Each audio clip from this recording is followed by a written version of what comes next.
Welcome to the Thinking Practitioner Podcast, a podcast where we dig into the fascinating issues, conditions, and quandaries in the massage and manual therapy world today. I'm Whitney Lowe. And I'm Til Luchau. Welcome to the Thinking Practitioner. The Thinking Practitioner Podcast is supported by AB&P, Associated Bodywork and Massage Professionals. AB&P membership gives professional practitioners like you a package including individual liability insurance, free continuing education, and quick reference apps, online scheduling and payments with Pocket Suite, and much more. AB&P's CE courses, podcast, and Massage and Bodywork magazine always feature expert voices and new perspectives in the profession, including Whitney Lowe, who's not here with us today, myself, Til Luchau, and my guest, Ruth Werner, who's right here. Hey, Ruth. Thinking Practitioner listeners can save on joining AB&P at abnp.com/thinking. Ruth, we're here. I'm visiting you. We are parked out in your driveway in my camper. Your neighbor is like weed whacking or something over there. So there's like little sounds drifting in, but it's such a good place to be with you, good place and time. It's lovely to be here. We would be in the house, but our two dogs have completely fallen in love, and they're just rumpusing and growling and yipping and having a fabulous time. So we thought we would give them the run of the house. You've been an amazing host. We've surrendered the house to the dogs, and now we're out here in the driveway. Yes. Having a podcast conversation about, I mean, maybe you don't need any introduction at all, but maybe we should say something about who you are. You have your own podcast. Yes. I have a client who, it's also co-sponsored and run by AB&P. Yeah, it comes out under the AB&P podcasting umbrella. Yep. Comes out every Friday. You are the author of? A Massage Therapist's Guide to Pathology, now in its 7th edition, published by Books of Discovery, our bolder friends. Who is our closing sponsor for today, ironically enough. Right on. Yeah.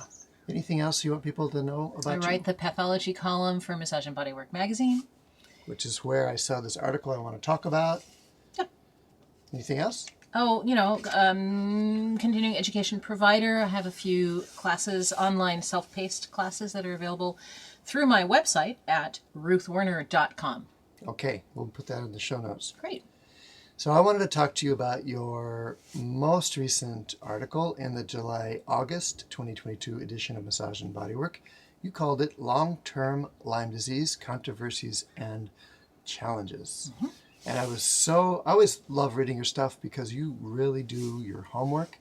You really do a great job of weaving together the key things that people need to know in the manual therapy context in a balanced way, I think. And I always learn something too, and I learned something from your article, even though I considered myself a very serious student of this topic, because in my case, I had long-term Lyme disease and really dove into that as both a personal and professional journey. So it was great to see your take on it. And for me, this was 20 years ago. So to get caught up and to have a chance to talk to you about it today here. Yeah, and you and I have been chatting about this a little bit. If I had known ahead of time that you were a person who'd had chronic Lyme, I would have, requested your input and help to sort of broaden my perspective. But as it was, I worked with a woman that I know who has been living with this, and she was sort of our focal point or our introduction to what it's like to live with this problem. Can we talk about her? You called her Rosie, not her real name. What was she dealing with that got you so interested, or what story did you want to tell about her? Well, Rosie is actually the daughter of some very dear friends. So I happened to mention that I was working on an article on chronic Lyme to my friend, and he said, "Oh, my daughter had that. Here, you talk to her about that." And she had a very compelling story that captured a lot of what ends up being a highly controversial topic. Yeah. She was really on the receiving end of that, which turns out you were as well. A lot of that was my story, but what made her story controversial? Well, what happened for her is she, had a tick bite, which she didn't realize at the moment. Mm-hmm. Some number of weeks later, developed some very alarming symptoms. Her heart rate was very low. She felt really sick. She couldn't have any energy. She went to her doctor, who found no rash and consequently did not Consider Lyme disease or prescribe the typical early and effective 2-week dose of doxycycline. She continued to get worse in very, very alarming ways, and pursued all kinds of medical avenues, but testing for Lyme disease, as I'm sure we'll get to, is not reliable. It doesn't give us really good information about it. Will tell whether someone's been exposed to Lyme, but not when. Yeah. And so, It if doesn't you tell had if it's Lyme, active, if you had yeah. a tick bite and got Borrelia when you were 10 and had virtually no symptoms, and now you're 30, there's no way to tell whether that, what state you're in. That's right. And something yeah. like, this statistic is years old, but something like 1 person in 20 in endemic areas like Connecticut test positive for Lyme antibodies. Oh, that's fascinating. That doesn't surprise me at all. Yeah. Yeah, because not everybody has, a really obvious or serious interaction with this infection. Right. But, another success story is that if people recognize that they have been bitten by a tick, early intervention with antibiotics is, for the vast majority of people, really, really, really effective. And I did read recently, I didn't read the article, just the headline, that there's a new vaccine in phase 3 trials. Awesome. So Yes. we may have some more options soon. But anyway, so Rosie's story was similar to mine. She didn't catch it right away. She didn't know what it was, and she got all kinds of symptoms. She had to quit her job. She basically lived on her parents' couch for 2 years. Yeah. And pursued diagnoses through the Mayo Clinic and all kinds of fancy places, where they, assumed she had an eating disorder. They assumed she had chronic fatigue. No one was willing to say, gosh, looks like Lyme disease.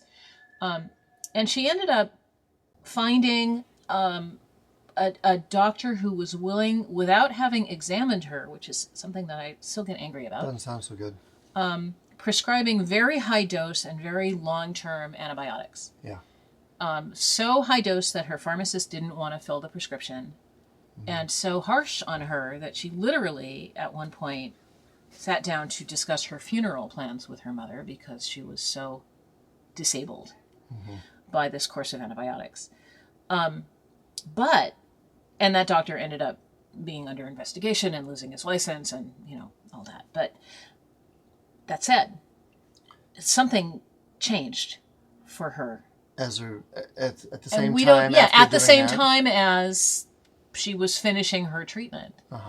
And so was it causation or was it correlation? Hard to say. But nothing else had made any change for her. Her Lyme symptoms got better after that crazy round of antibiotics, perhaps. Yeah.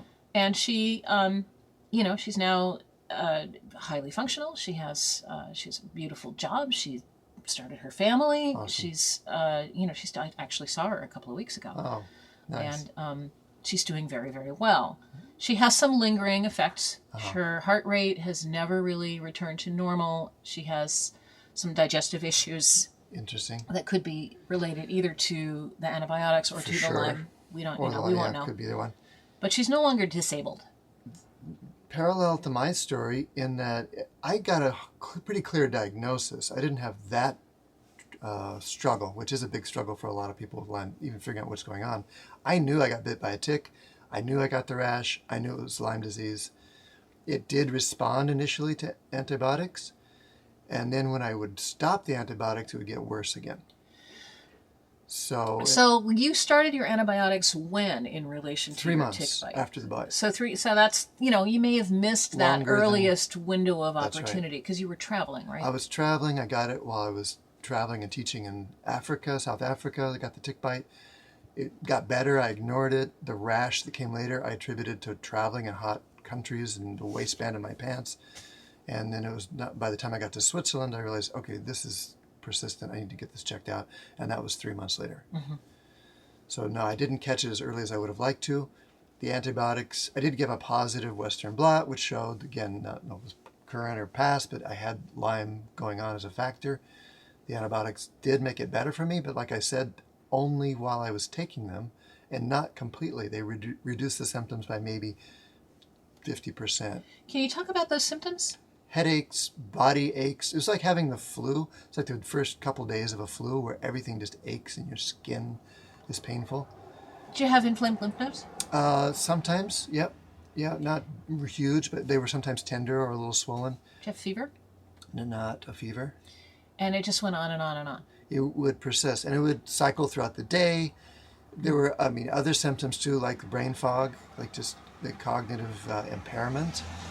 And emotionality is the other one. Just like I would be so emotionally sensitive to any sort of friction or irritation or... You're talking about emotional friction, emotional irritation? Emotional friction. Yeah. Emotional, like between me and my partner or me and my son. I had a baby kid there, or me and my colleagues, or my work commitments, those kinds of things. I would just be devastated by the smallest little disagreements. And that was really hard too. That's interesting. I mean, that sort of emotional lability Yeah. did not turn up in what I ran across, and Rosie didn't report it. I think that was something unique. Maybe unique to me. It was very recognizable because it would really come and go with the symptoms. Yeah. Some of that's just a result of being sick, I'm sure, of being in pain. But it was almost like this particular mood I could feel come in. Isn't that fascinating? Yeah. Yeah. Anyway, I'm sorry that you had to go through that. Well, thank you. It sucked. And so you were doing antibiotics, and Yeah.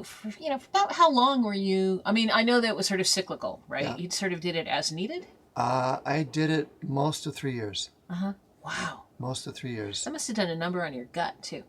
I was scared straight by I reached out to people, reached out to the Lyme community that was online, got to know people, talked to them, and heard a lot of horror stories, like Rosie in your article, of people who had been doing this high-dose antibiotic therapy and had candida issues, yeast overgrowth, had digestive problems that were worse than the Lyme disease. And so I was really super careful with my diet. This was before keto and everything, but I went 0 carbs, and I just did everything I could to control for those sorts of things. I was under the care of a pretty good naturopath Oh, that's good. around the dietary stuff. Yeah. So I made taking long-term antibiotics my medical project. I was like my own experimental case because it was helping me. In Rosie's case, we don't know. But in my case, it was pretty clear that if I take the antibiotics, the symptoms got better. If I stopped them, the symptoms got worse. And, 20 years ago, Yeah. this was fringe, right? This was a fringe treatment. Totally. And even for Rosie, who went through this more recently, I think for her it was more like 10 years ago. She ended up sort of going under the table, if you like, to a doctor who was all kinds of unethical. Yeah. Well, just for context, it didn't even get a name until the 80s.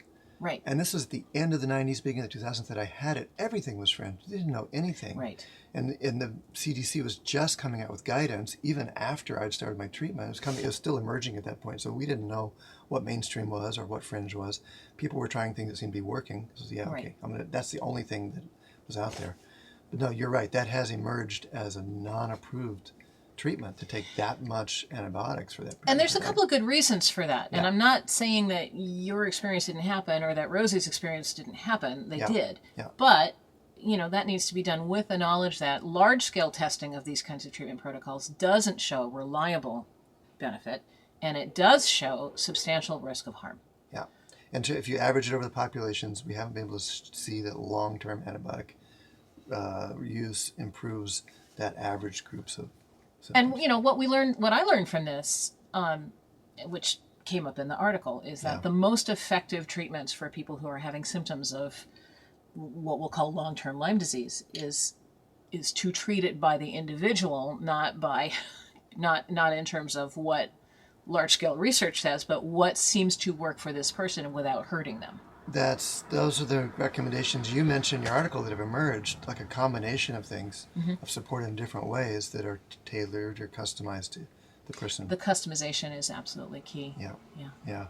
Which is, in my case, was a trial and error process. It has to be for everybody, of course. Yeah. I just basically tried everything, and I would try to keep it focused so that I could see the results from this? Did this really help? Because when you're trying multiple treatments, you don't always know what's Especially if making you're you better trying them or all worse. at the same time Yeah. because you want to get better. Because you just do anything and do everything. Yeah. Which I went through one summer in Utah when my cough was first becoming a real problem. And I had a trio of friends who were all practicing in the same office. So I went for treatments every week, and I got acupuncture and craniosacral work and chiropractic, special chiropractic. And my cough got substantially better. I have no idea which of those was the thing that worked because I just wanted to I just wanted to figure, I just wanted to get on top of my cough. Right. And that sounds like that's something similar to what you were doing. You were just like throwing the kitchen sink at it. Well, it evolved over those. I had 3 years was long enough to throw everything at it and then back off and, okay, let me try this one at a time. Let me consult with it. But I was doing the Mayo Clinic thing. I was traveling around. I was looking up Spear, the guy that discovered or designed the treatments. Mm-hmm. I had a couple of specialists, including one really, delightful human being who was the regional Lyme disease specialist, who heard my story in detail, had me keep a symptom log, really took time to understand it. And at the end of the conversation says, it sounds like you know more about this than we do, perhaps. Let me log you into PubMed here and let you look. I'm going to go see another client in the next room. Take some time, see what you can find here on my computer in my office, and let's talk about it. It's validating for you, but it sort of erodes a little bit of faith in your healthcare provider. Regional expert in Lyme disease, and he's saying, we don't have no idea what to do. Yeah. What can you find that we can talk about? Yeah. And, I think that's, it's kind of nice to hear that kind of humility. Yeah. Right? And maybe we can talk a little bit about the controversies and the conflicts that are happening in the medical community around. Let's talk about it. Around that. Yeah. Because it's not that doctors don't want to help. It's that they want to help in a way that is likely to get good results. Yeah. And chronic Lyme is really hard to demonstrate. Yeah. Because we don't know. And it looks like a lot of different things. And a Lyme disease test doesn't actually yield very useful information. And once, let's say, we establish it, then what? We don't have great treatment options that are going to be reliable. And it's much harder to customize treatments than it is to say, oh, you have an ear infection, here's your Cipro, whatever. It's also it's hard to pin down. It appears in many different ways for different people. It mimics or looks like other kinds of conditions. And if it isn't obvious yet to the readers, we should mention this is a lot like long COVID situations or post-viral syndromes, or a lot of these things that are being spoken about. You mentioned that in your article too. Mm-hmm. That these same sorts of... There's so this would be a post-bacterial syndrome. So, but post-infection. So we have a slew of these. We have chronic fatigue syndrome, which in some cases at least is a post-infectious thing. We have long COVID, long Lyme, post-sepsis syndrome, and they all have a lot in common in terms of fatigue and malaise and brain fog and resistance to treatment. Yep. And so... multi-causal, multi-symptomatic. Yeah, multifactorial. Yeah. And a lot of times the people who are living with these conditions, and in fact, I have a friend right now who has both chronic Lyme and long COVID. Wow. It's awesome. So to speak. Yeah. So these people often feel more or less abandoned by the medical community. Yeah. Taken advantage of, or dismissed. Gaslighted, or dismissed, or not believed. Mm-hmm. And a lot of times those are the people who come to us, and we might be a first resort. Often we are a last resort. Yeah. And it requires some sensitivity and maybe some suspension of judgment. Yes. When we have people who are living with these chronic diseases or chronic challenges. Yes. Especially if their treatment options are things that we, are not great, not crazy about. Yeah. It's not our call. Right. Here's an interesting phenomenon, and your article makes this point. There's so much we can do just by really listening, believing people's story, and working with what they present us. In my case, ironically enough, I saw dozens, if not over 100 different practitioners during those 3 years. I could pretty clearly map them out on a curve of their openness to my experience. Right. And it was an inverse proportion to their conventionality in the medical system, meaning the most conventional doctors were the most open-minded.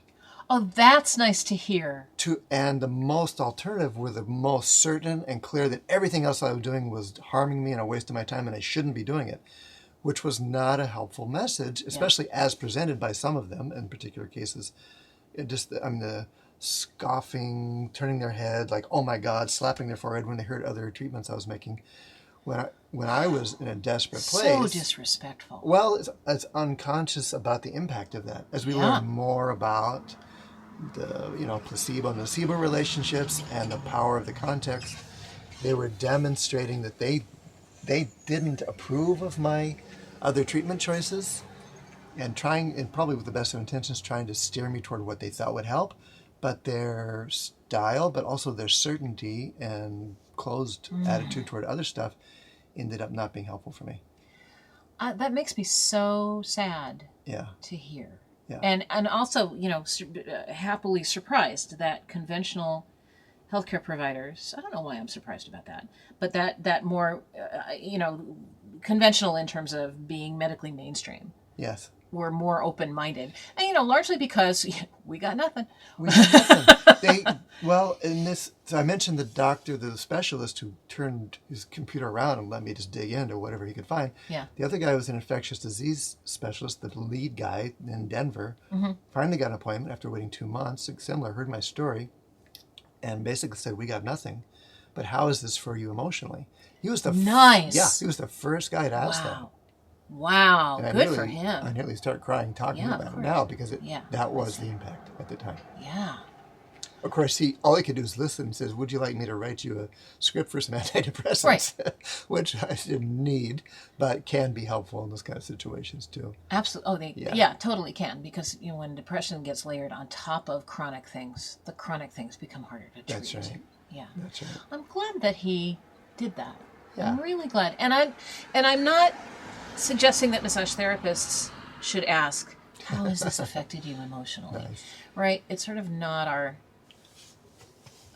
it's not a can of worms that we're qualified to open. Yeah, opening the can is one thing. Listening to what comes out is another. Yes. So that it really is helpful to be heard and listened to. And to understand, too, that what we offer, it touches opening a can. That's true. But that's a little different than asking. From probing, right? Right. So I want to talk a little bit about your experiences with massage while you were going through all this. Well, off mic, I told you about going to a practitioner that I'd seen before I got Lyme and mentioning, I got Lyme disease. It's been a real bummer. I can't seem to kick it, and my back really hurts. Can I get some work? And he was taken back a little bit. He says, oh, Lyme disease, what do you want me to do about that? He thought I was coming to him to ask him to fix my Lyme, essentially. And flush it out or whatever. And I had to educate him a little bit. He says, no, it's my back that hurts. You were really good with my back. Can you help my back? He goes, oh, okay, yeah, let's try that. Right. But he had to do about 3 disclaimers, too. It's like, I don't know if this is going to help your Lyme or not. It's like, yeah, of course. Just help my back, please. Right. Right, but that's, he was able, with your help, to identify what your goals were. Yeah. Right? I think you disclosing that you had Lyme was a useful thing for him to know because it adds context to his understanding of you and your experience. Right. Right? But your Lyme was not the reason you showed up. Mm-hmm. Right? You showed up because you had pain. That's right. And as a teacher of pathology, or someone who wants massage therapists to feel confident about understanding the impact of various diseases or conditions for their clients who are coming because they have back pain or because they have fatigue or whatever. What the responsibility of your practitioner was to know enough about Lyme disease to not hurt you. Right. To not do something that's going to make something worse. Which in this case, it wasn't the case for me, but the things to be careful of would be pressure, pacing, duration, the kind of things that you can overwork someone with either an acute injury or an inflammatory condition.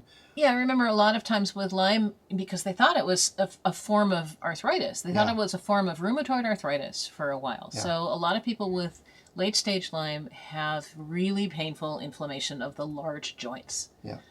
And that, that's something you don't want to make worse. Right. And there are stories of people, Lyme being flared up by too aggressive of manual therapy. Certainly when it crosses over with fibromyalgia type tender points and things like that, which it often does and did some for me, you want to be careful with that. But that's probably, you listed that as the main danger of massage therapy, along with being dismissive of our client's experience, which I also experienced. Yeah, that frustrates me. It's, and that's something that I really found with Rosie as well, as so many of her, of the people that she looked to for help told her that she was wrong about her problem, that she didn't understand it, that, that she had an eating disorder, that she had chronic fatigue. And they were very dismissive. Yeah. And that's what led her to seek out this weird doctor who almost killed her, but also probably, I'll go out on a limb and say, yeah, it's correlation.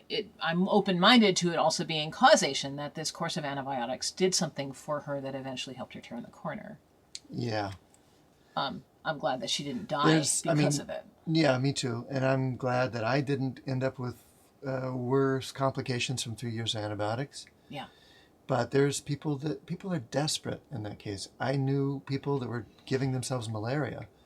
Because the fever that was thought would cook out the spirochete. Right. Or they would do bee stings on their painful joints. They put a little basket of bees. Apitherapy. Yeah. Yeah. To try to make their sore joints better.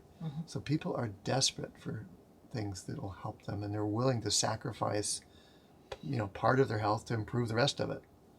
And that's a tricky spot to be in. It is a tricky spot to be in, and as massage therapist, if we have a client who we're worried about, right? That we have a legitimate concern that they are making choices about their healthcare that are not in their best interest. It's a very tricky line, because it's not appropriate to say, I think that's a really bad idea. Yeah. It is appropriate maybe to say, if you would like to pursue another option, here's a trusted name. Nice. Nice. That's really all that we can do. Yes. It's just it would be the worst breach of codes of ethics and scope of practice and standard of care to say, I think your doctor's not trustworthy. Absolutely. Yeah. Which is the message I was getting, again, mostly from my alternative practitioners. Yeah. About the conventional treatments. And 20 years ago is not that long ago. No. Right? We as a profession, we had woken up enough to understand a little more about appropriate scope of practice, and that and the value of being interested in someone's experience and validating patient choices and those kinds of things. Just the healing nature of that, and the way the Therapeutic Alliance is built on that, and not on making the correct medical choice in a way. So let's talk a little bit about validating the patient experience. Yeah. When I asked myself this question for writing this article, what is the best role for the massage therapist here? Again, we're not going to fix Lyme. What we might be able to do is provide some relief, probably temporary, almost certainly temporary relief from many of the challenges that people with chronic Lyme disease live with. Which ain't nothing, right? It's important. The question is, let me reframe this. The point is to treat the person, not the disease. Yeah. Right? And so, your therapist who said, well, Lyme disease, what am I supposed to do with Lyme disease? It took some coaching from you to say, no, I don't need you to treat the Lyme disease. I need you to help me with my back. And my experience in teaching pathology, because that's the filter that I come through, is that if a massage therapist knows their client is living or dealing with some condition, that becomes the whole point and focus of their massage. And it's often not what the client is looking for. Right. That's right. Right? Exactly. And we can really dial it down to those things that are disturbing the client and use those as the entry points to see what we can do that actually is appropriate and helpful for those things. Right. So a lot we can do there. Right. With, understanding enough about the disease or the condition to not hurt them. Yeah. Yeah. Let's talk about the ending of your article where I was acknowledging your difficulty as a writer to talk about the problems and the things we should be aware of and not get lost in the morass of what to do about it. Because there's so many different treatment approaches. And how that is the morass where I live. I teach people techniques and things to do, but you walk that line where you're trying to help us be aware of it, but stopping short of saying, here's what you should do, for good reasons. Yeah, I am not a technique teacher. I will never be one. And I know that there's such a broad way, the term massage is an enormous umbrella. Yeah. That encompasses anything from structural integration to craniosacral to manual lymphatic drainage, right? Oh, right. Yes. For me to say this is indicated or this is contraindicated is ridiculous. All I can point out is here are some really good things that can happen if you're skilled and sensitive and compassionate. Here's some things to keep in mind. And here are some bad things that can happen if you're not skilled or paying attention or compassionate. Lovely. And from there, it's up to you to minimize those risks and maximize those benefits. Yes. And, Til will teach you some ways that you might be able to do that. So. Well, yeah. I not necessarily in the context of Lyme, but... No, I will if you want. But I can see why you don't do that in your articles. It's also the trap that I fall into, too, is it depends. In the end, it depends. It always depends. And it always depends. It always does. And the more we get into it, the more we realize the variables have to be addressed. And we can't just say, do this. And yet, I wanted you to say a little more, do this, at the end of your article. Because you're talking about, I know.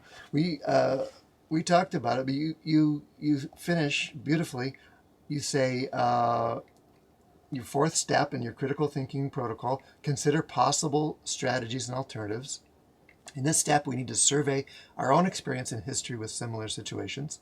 This is also a time to see what other healthcare providers suggest for patients with similar goals. This, of course, is where research literacy becomes important. And you're saving us a step. You say you go on PubMed, and sure enough, there's nothing there with chronic Lyme disease and massage, or PTLDS and massage. And Google Scholar has very limited information. Lots of material about Lyme disease, but little or nothing about issues in the context of massage therapy. And then you go on to the next point, unfortunately, because that's where I want to say, even though that there's not much known about massage and Lyme disease, there's a lot we know about massage and backaches. There's a lot we know about massage and headaches. There's a lot we know about massage and anxiety or depression or discouragement. Right, and you and where I got caught there, and you have caught me, is conflating, is doing exactly what I was discouraging people from doing a minute ago, right? Is saying, well, you have Lyme disease, therefore Lyme disease is all I need to learn about in order to help, to help you. You weren't saying this, but worse, since there's not much known about it, there's not much I can do. Oh, okay, yeah, and I didn't go in that direction. But it could set someone up to have a takeaway. Yeah, that's absolutely true. And so I will be more conscientious about that in the future. Because, as we said, we're not there to treat Lyme disease. We're there to work with the person and what they want to accomplish today, whether it's please help me with my back pain, or whether it's please help me with my fatigue, or I just don't want to feel like a fragile flower. Or give me an hour where I can feel good. Something that feels okay in my body, please, for a change. Yeah, and that's a lot more than nothing. That's really, really powerful and impactful. I would count down the hours and minutes to my appointments. Oh, nice. Even making an appointment was a huge feat. If I could do one thing a day and it was make an appointment, sometimes that was all I could accomplish in a day. Mm-hmm. And then it was counting down the time until that appointment, until that blessed hour or whatever would start. Yeah. So there were just precious oases in this desert of discomfort. and pain. That's beautiful to hear. I'm so glad that you had that experience. Yeah. And I think we always need to remember that pain relief, fatigue relief, it might be the thing between the difference between someone feeling like they can live with this condition and someone not feeling like they can live with this condition. There's a place I can go where I don't feel as bad. And that meant a lot. Yeah. That meant a whole lot. That got me through it. Really. Bodywork was a major resource for me in that time, and I couldn't get enough of it. And the amount that I got really, really helped. It didn't fix the Lyme, I don't think, in a direct way, but it was one of the most important things I did. So just for the sake of our listeners who I'm sure are wondering, are you okay? Can you talk a little bit about sort of your transition from feeling sick to feeling not sick? Well, yeah, I'm good. I'm actually really good. There was 3 years of being really bad, and nothing I would do would get rid of it. The antibiotics would keep it controlled, but not get rid of it. I stopped working for quite a period of time. I consulted lots of specialists, did everything I could. And then at some point, it was escalating even with the antibiotics. And I was facing the next treatment option that was given to me was a central line with IV antibiotics that I'd go in for daily just to try to keep it controlled. Yeah. And this was with probably not a mainstream practitioner. This was with mainstream practitioners. This is before the CDC really started calling this quackery. This was like regular doctors who were saying, we're seeing results with this. It's all we got. Let's try it. And you're a case for that because you're intractable. So you are intractable. Anyway, it was the doctor. One of the doctors who said, "How you doing with the antibiotics?" I said, "Actually, I'm feeling worse even with the antibiotics." It's okay. Let's try this before we do this next step. Let's try 0 antibiotics. And if you don't feel worse, why do we keep giving you antibiotics? If you feel bad either way, why add the antibiotics onto the mix? And so I stopped the antibiotics. Did not feel worse. In fact, after a month or two, started to get gradually better. And then my symptoms continued to improve so that now, today, I have 0 symptoms. 0 symptoms. I'm all better. Yay for that doctor. Yeah. So in hindsight, who knows how much the antibiotics were part of that malaise. They were very clearly keeping the symptoms controlled at some point in the process. And then my theory now is perhaps the reservoirs were all depleted, if there were reservoirs of the organisms, and I was having an immunological reaction to either the antibiotics themselves or probably to the former damage the organism had done to my immune system. Right. And that over time that got to settle out, and I got better. And that sounds essentially like what happened for Rosie, the person I interviewed for the article. She weaned off the antibiotics and slowly found herself again. Yeah. Well, that's what I didn't do. I didn't do any more antibiotics, but I did do all the other health practices that I had to do to survive. I got really serious about my sleep, about my exercise, about my emotional well-being, about my diet. All those things got ratcheted up to the next level, and I think are certainly part of supporting me, but are the gifts, as well as the attitudes about wellness, what that means, about being sick really well as a possible outcome. I'm glad you brought that up. Yeah. Can you say a little bit more about being sick really well? There was the point when I couldn't do anything at all to feel better. Nothing I could take, nothing I could do, conventional, alternative, whatever helped at all. And I realized since I couldn't be well, my only option was to be sick really well. And what does that mean? That means take it really seriously, to really acknowledge to myself that I can't live like a well person. I had to stop working. I had to put the needs of my body and my health first. If it meant stopping a conversation and lying down for a nap, because I couldn't sleep at night. So if I could sleep in the day, then I had to take advantage of that moment.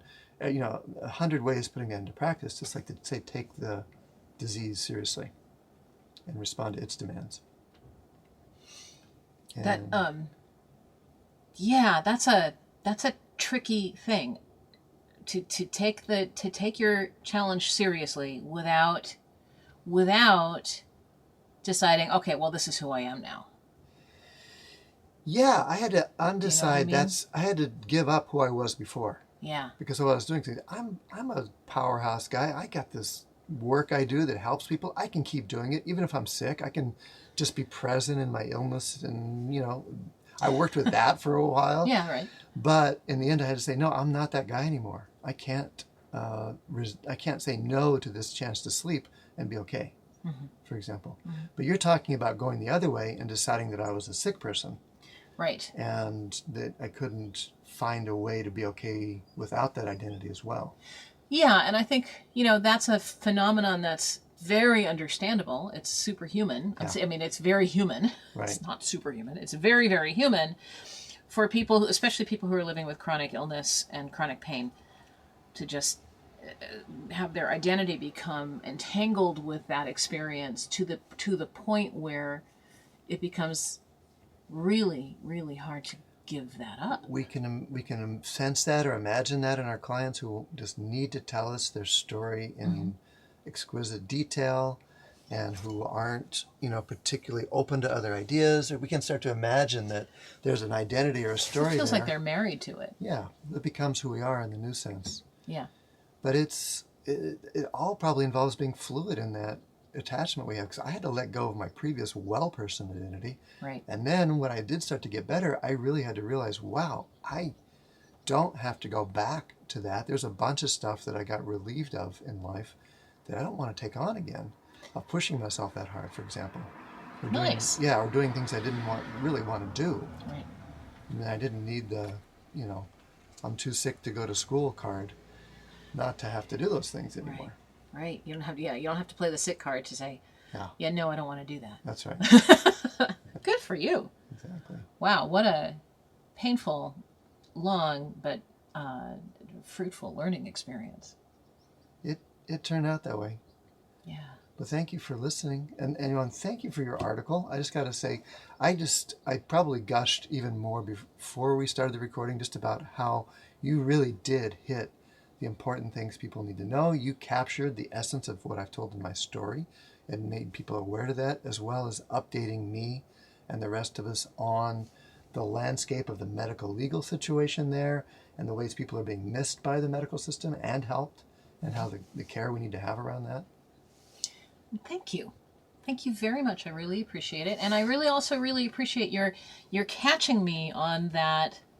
Don't let the lack of published evidence stop you from doing your work. Yeah. Thing. When we talk about evidence-informed practice, sometimes there's not a lot of research, in which case we fall back on our experience and the client's values and what they want to accomplish that we can help them with that is safe. So I really appreciate that, and I will be much more mindful of that. No, I appreciate that. We talk about treating the person, not the disease, not the diagnosis, not the test. Right.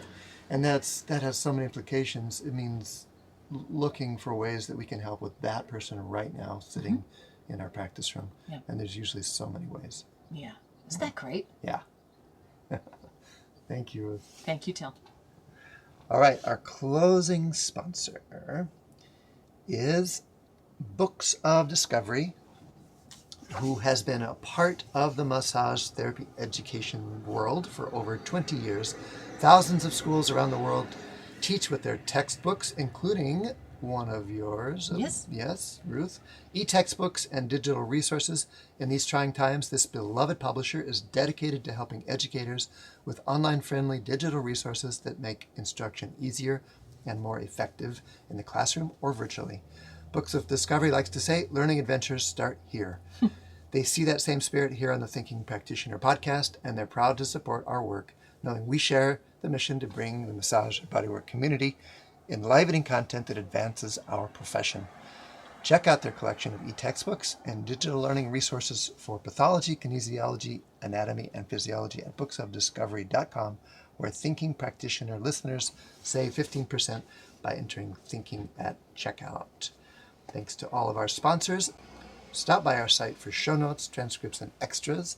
Whitney's site, Whitney will be back with us in a future episode. Whitney's site is academyofclinicalmassage.com. My site, advanced-trainings.com. We'll put the links to Ruth's really great article, her book, her podcast, everything else she wants. Her home study courses there as well. If there are questions or things you want to hear us talk about, email us at info@thethinkingpractitioner.com. Look for us on social media just under our names, Whitney Lowe, Til Luchau. Rate us on Apple Podcasts. That helps other people find the show. And you can hear us on Spotify, Stitcher, Google Podcasts, or wherever else you listen. And please do share the word and tell a friend. Ruth, thank you for this friendly conversation. Thank you for the visit, and thank you for this time. Thank you, Til. It's been a joy.